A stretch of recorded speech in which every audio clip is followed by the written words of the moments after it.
Hi guys, if any of you have bought this type of headlights for their TJ or YJ,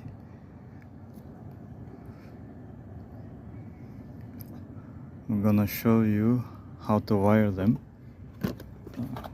I just wired.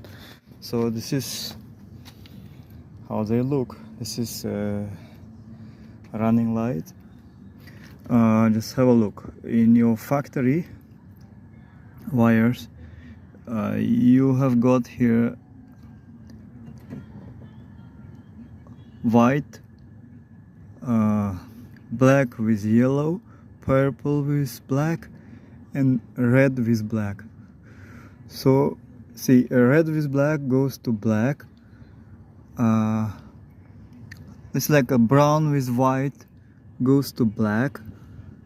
Yellow with black goes to yellow, and the purple one, purple with black, goes to white. Okay, and over here, you've got this white one, which is the ground.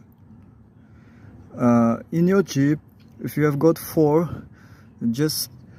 you may just wire this one in with the white, but over here I just disconnect it and I'm going to put it in the bolt here. So this is how it will be.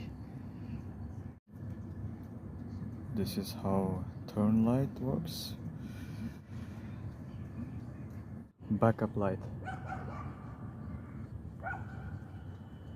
and other light.